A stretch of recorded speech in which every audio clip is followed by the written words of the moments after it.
call your operator. Have no fear, fellow citizens. The Mediator is here.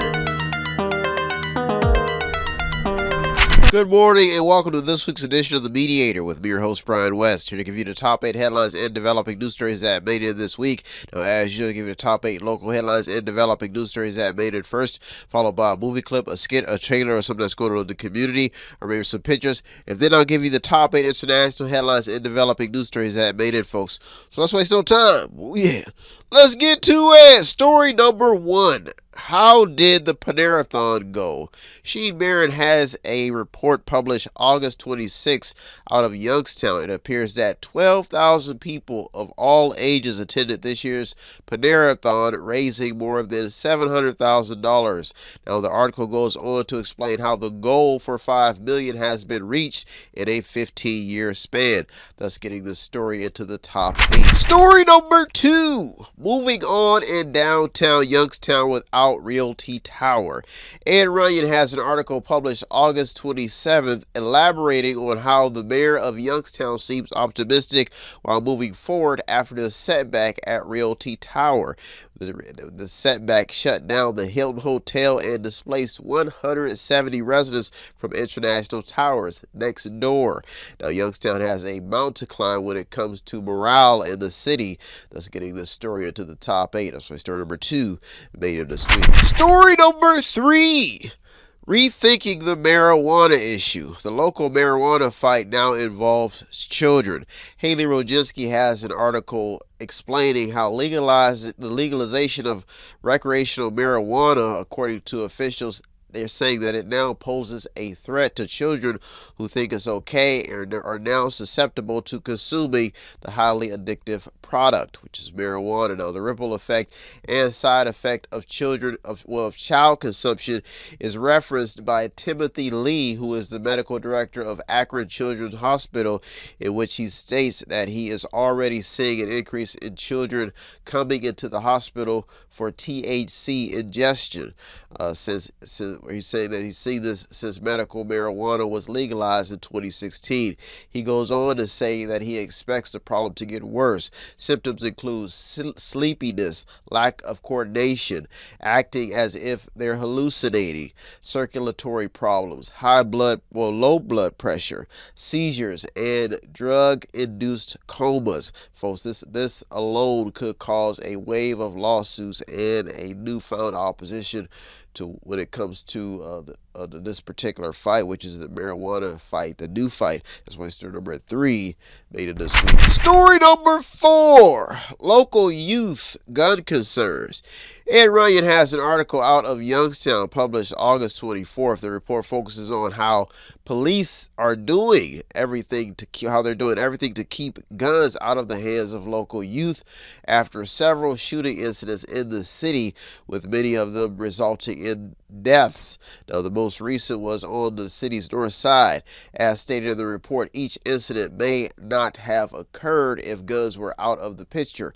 To resolve these conflicts, they're saying that it started a fight, and since the guns were around, people resorted to use those guns to solve the matter. Now, data shows that if no one has access to a weapon, no one gets killed or shot. Folks, this story is still developing. Story number 5. Boardman zoning in the news again. An article out of Boardman by Russell Brickey has made headlines. The article's main focus is on transit vendors, which is any business that transports goods or services to a temporary place of business, according to the report. Boardman zoning is calling for a list of properties where they are not allowed to do business, and they're saying that there's going to be penalties if such violations occur. Folks, this story is still developing. Story number 6, the ARP hustle. A report by David Skolnick, published August 24th, states that Clement Franklin will have the final say once the city unleashes $10.5 million in ARP funds to be spent on city parks. He'll decide how he wants to spend this money on the city parks because he is the city's park director. Now, the article explains how the city has until December 31st to enter into contracts to spend the $10.5 million. Now, the report has a lot of detailed spending information that is informative to readers, especially taxpayers. The city has until the end of 2026 to actually spend all of the ARP money, or it will return to the federal government. On July 29th, $10 million of its ARP money was put into the general fund to give Youngstown more time to use the money while it collects interest. Now, the city plans to use $3.93 million in ARP money to replace revenue lost in 2020 during the pandemic. The report is extensive and succeeds in keeping the reader informed on how and where the rest of the ARP money will be spent. Story number 7 and the top 2 local headlines and developing news stories that made it this week. I always like to mention that if you do not get up this early, but if you do want to stay informed and you do want to catch the top 8, I do post it on the website later the next day. So if you catch the show Monday, if you can't catch it Monday, do check out the website on the screen and you can find the show on there. Some people have a hard time waking up this early, which is kind of sad, but I have to get up to make sure I check out the show to make sure everything is working properly. Story number 7, visitors to the local area contribute to local economics. If you did not know. If you did not know, again, if you did not know, that's the new thing. If you did not know, visitors to Mahoning County spent $638 million in 2023. According to Tourist Economic, which is a tourism research company. Tourism Economic. Now, the price moves Ohio, or this piece that they're explaining about, moves Ohio into the destination hub, with Mahoning County experiencing a total economic impact of $1.1 billion in 2023, with more than $638 million attributed to direct visitor spending, according to a Vindicator staff report published August 26th. Story number 8 and the top local headline and developing news story that made it this week, with one goal and one objective, is to try my best to show people the importance of being informed. Being informed has made me a better thinker. It's made me sharper. It has made me feel like I have a purpose to keep others informed. Now, I don't know everything, but I can bless you with a story that can not only keep you informed, but keep you sharp. Story number 8. Fighting for local hospitals. Speaking of being informed and being sharp, another fight to save local hospitals is brewing. Now, this is after Stewart Health filed for bankruptcy protection, and now Trumbull Regional Health is in the most recent fight because they're a branch of Stewart Health. Warren City Council has approved conditional letters of support to commit up to $3 million towards the effort to fend off the closure of Stewart Healthcare facilities in Trumbull County. This is according to an article by Ron Seelig Jr. published August 24th. He also has a piece published August 27th, which with previous details on the saga unfolding at Trumbull Regional Medical Center and Hillside Rehabilitation Hospital as part of Stewart Health's financial battle. The story is a must-read, especially for those wanting to know more about the hospital situation, the saga that's unfolding. And we all remember how Northside, which was owned by Stewart Health, closed down. So, folks, this story is still developing, thus getting story number 8 into the top this week, because this is big. Whenever a hospital goes through trouble, people suffer because people don't have access to health care and getting their body back into shape, or getting your body back up to par without the emergency place to help you out. Well, folks, there are top 8 local headlines and developing news stories that made this week. I bring back the top 8 top 8 international headlines and developing news stories. So don't you go anywhere. In the Mediator with me, Brian West. I'll be right back. Tune in and don't forget to subscribe to Method 8 Inc. YouTube channel. You can also watch free public entertainment. And don't forget to show some support by visiting www.method8inc.com by buying something, clicking something, watching something, or just reading something. You can also sponsor a program as well. That's www.method8inc.com. Buy stuff, watch stuff, or read stuff.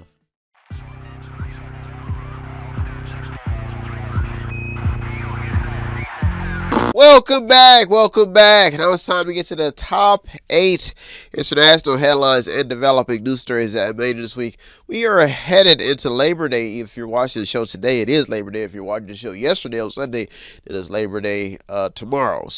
But we're headed into Labor Day, and I've always valued work. I love to work, even when I'm down and out and busted up. I'm still trying to do something with my time. But I have a cousin when she was younger, and Queen Keela, that's what I used to call her. If you're out there, Queen Keela, Brian still loves you. I always love you. She used to love to go to parties, and everybody knew who Keela was because Keela was always at the parties, and she was such a attractive lady that everybody wanted to be around Queen Keela, and she would get upset with me when I didn't want to go out, and I did not. When I was a child, I just was an introvert. I still am. I don't like to go out. When I was younger, maybe I would go out and give my little dance song, get on the floor, drop it like it's hot, drop it like it's hot, all on the floor, women and stuff, nasty stuff, back in the day.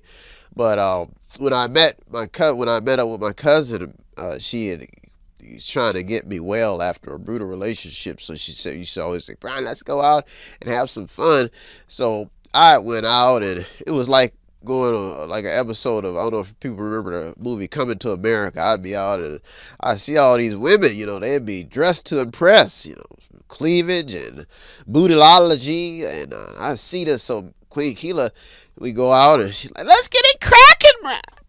So I go out and be all up, and this was unfamiliar to me because I had been in a relationship and I had been out in a while. But Keela was trying to get me back in the groove, and in my mind I'm thinking about working. I want to work, and I felt that partying was wasting time. So when I told my cousin about this, I say, well, I just don't know if I want to party. I want to go back to work. And she got upset with me.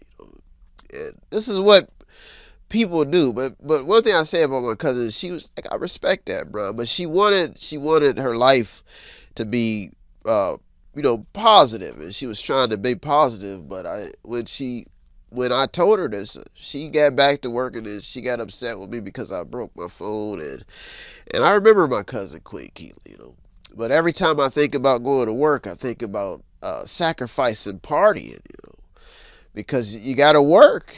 And nowadays, that's what a lot of people are talking about. People don't want to work, So shout out to all the people who are working out there, because I would say, you got to work to make the flowers grow. You got to work to make the grass green. You have to work to find hope, folks. Shout out to all my cousins out there who taught me that work is much better than partying. Let's waste no time, folks. Work. Feel me, do me, dirt. Oh, let's waste no time. Let's get to it. Story number 1. Speaking of work, schools are taking big steps to get students' attention. So they don't want students to turn to their cell phones. They want them working. The Washington Post has a piece focusing on the new attack on kids' growing mental health problems. Now, it appears that now more big school districts and states plan to ban cell phones during school hours. The article, written by Laura Mackler, Hannah Natanson, and Karina Elwood, goes all in about cell phones in schools. Now, this pressure has come from teachers and parents who see cell phones as a distraction and an impediment to learning, while also taking a toll on students' mental health, as stated in the report. Now, it in what appears to make sense could also become a debatable solution or a debatable topic, because cell phones have also proven to save lives among both the old and younger generations, folks. This story is still developing. Story number 2. Why is there a bus driver shortage? Fox Business has a report about a bus driver shortage and how it has become a nuisance for school districts pleading for more support. The piece talks about how this is a nationwide problem because there are fewer people available to transport students. The article has some staggering numbers when it comes to what has been taking place when it comes to bus drivers, showing the article goes on to showing a decline across the board as far back as 2019. The article goes further to explain how transportation staff has been severely underpaid for a long time, folks. This story is still developing. Story number 3. Are we losing the fight for peace? The Guardian has an opinion piece by Daniel Levy explaining how he feels that the U.S. diplomatic strategy on Israel and Gaza is not working. The article focuses on what Benjamin Netanyahu has been able to achieve by having America as his ally. Now, the article goes further to explain failed mediation attempts between Israel and Hamas by Antony Blinken, the secretary. Now, what seems to be the main talking point in this story is what both sides are they able to agree on without continued fighting.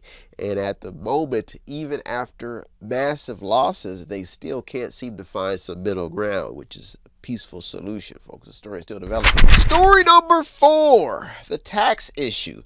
Taxes are the centerpiece of a political article because a large number of Trump 2017 tax cuts are set to expire at the end of next year. The piece explains how trillions of dollars are at stake. Now, at the moment, the pendulum could be swinging in Trump's direction because he's focusing on breaks for those working the hardest, while Harris looks to continue Joe Biden's plan to go after the rich while expanding the child tax credit. Now, this could shift the pendulum towards Trump's direction, but it could also expose who deserves a break.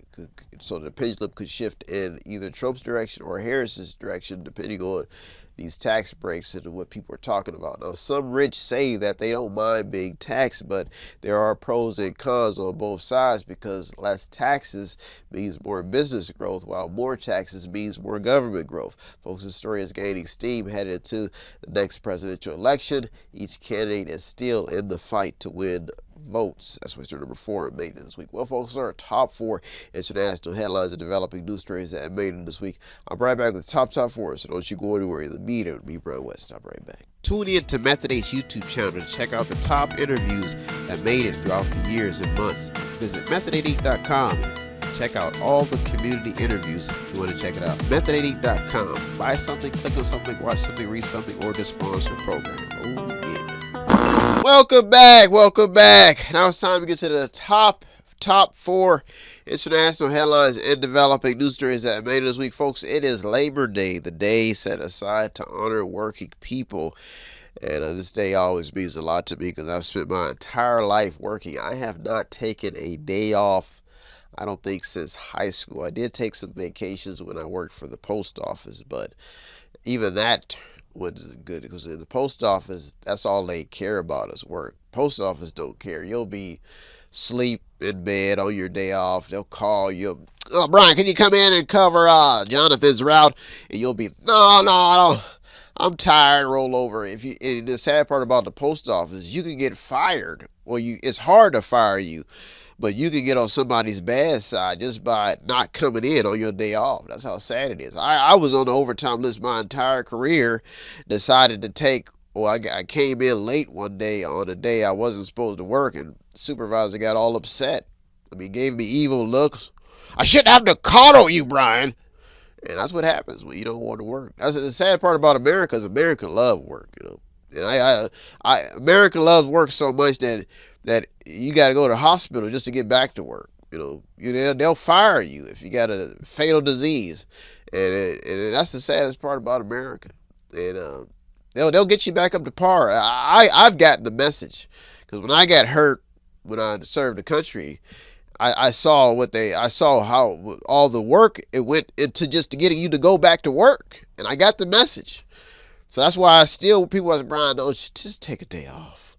Why don't you go out and party, loosen up? I'm like, no, it costs too much money. No time to lose. This is a fast-paced country that loves to work, and people don't like it when you don't work. They hate you. Get out of my face. All you do is sit around, clean up, do something. Your mother's screaming at you, Brian. Everybody hates you when you don't work. That's why when you sit around and doing nothing, they watch you. That's why I like to work. If you're sitting around smoking drugs, people don't like that. People like work. That's what they like. That's what I like. It's work. Whew. So shout out to Labor Day. Happy Labor Day, everybody. Let's waste no time. Let's get back to work. Let's get to it. Story number 5. Kamala's and Trump's housing plan is under the microscope. Fortune is calling it the most aggressive housing plan since post-World War II boom. The plan aims to offer $25,000 in housing assistance for first-time home buyers and plans to meet the needs of more than 3 million more homes. That's what they want to build. That's what they're planning. 3 million more homes. Now, the plan would also create a new tax credit for builders to get a tax break on profits from homes that are built and sold to first-time buyers. Now, the plan is being compared to the World War II plan to house veterans, if you did not know. Now, the price tag is $125 billion. That's Harris's price tag. The plan would have to be paid for with tax revenue or offset with spending cuts elsewhere, or if not, it would add to the federal deficit and help lift mortgage rate. That's another, if you did not know, there's something making homes less affordable. So if this doesn't work, that means that something could go wrong. Now, this is all according to the Fortune report published August 24th by Jason Ma. Now, Trump's plan is a little bit more aggressive because he plans to deport immigrants who some experts say would reduce the availability of construction workers and add to costs. Now, his plan also talks about opening limited portions of federal lands to allow for housing construction with tax incentives for first-time buyers. Now, each plan is under the microscope, thus making this a top story. Story number 6, wealth shifts, living wages, and homelessness. And the top headlines. So the money is shifting. Living wages are changing, and homelessness is on the rise. Apple's News Spotlight has a report stating that American women will control more wealth than ever in what they see as a major wealth shift coming. Now, another report in Fortune says that more than 40% of full-time U.S. employees aren't making a living wage. The entire report homes in on the reality of what American families are going through just to live basic lives. Now, the entire report focuses on women, men, and even ethnicity, showing each segment and demographic how they're caught in the middle of how to live an affordable life, or if it's even possible now.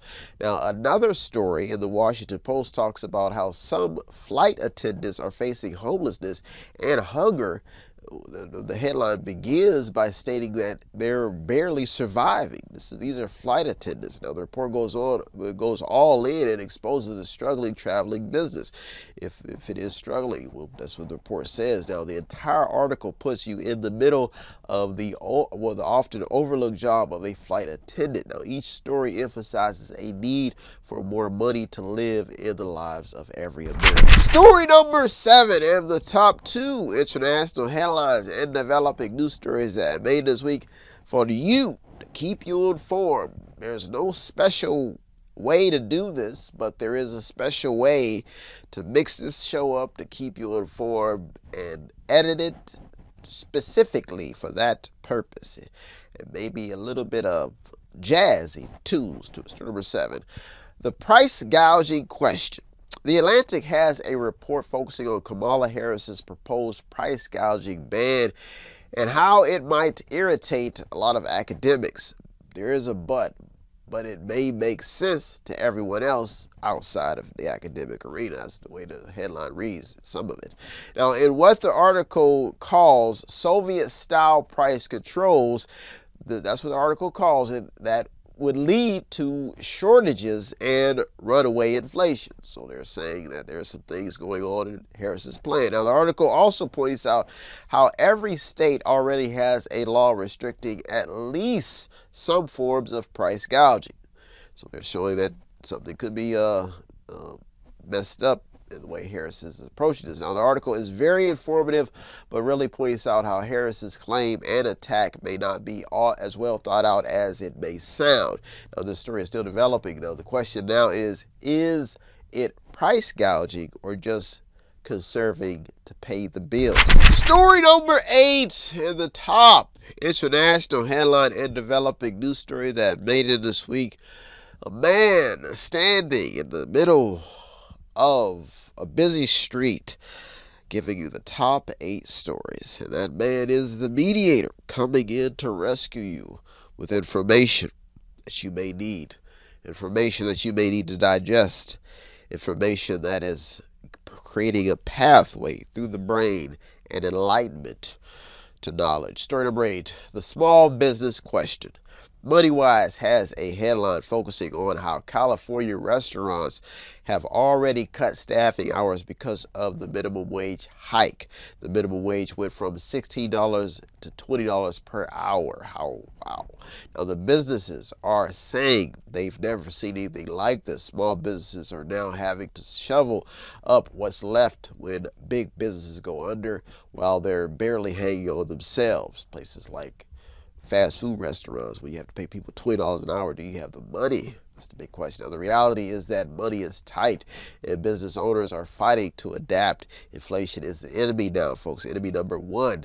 And the next administration will need to know what it's like to run a business to get elected to solve this problem. If it can be solved, folks, the story is still developing. So story number 8 made to the top this week because we're talking businesses shutting down, closing, businesses that have been around forever, closing their doors because of the fact that the money is tight, and that's not good. Well, folks, there are top 8 local and international headlines and developing news stories that I made this week. I hope you got something out of today's program. I always get something done doing the research. As usual, I like to thank all the news outlets, the journalists, the people on the front lines.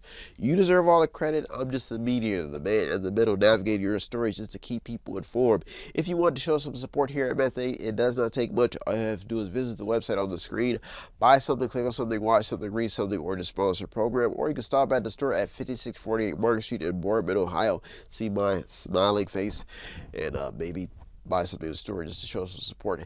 Well, folks, I am out of here. Happy Labor Day. I'll be back next week to look through over 200 or more stories, Lord willing, just to keep you informed. Thank you for tuning into the Mediator this week with me, Brian West.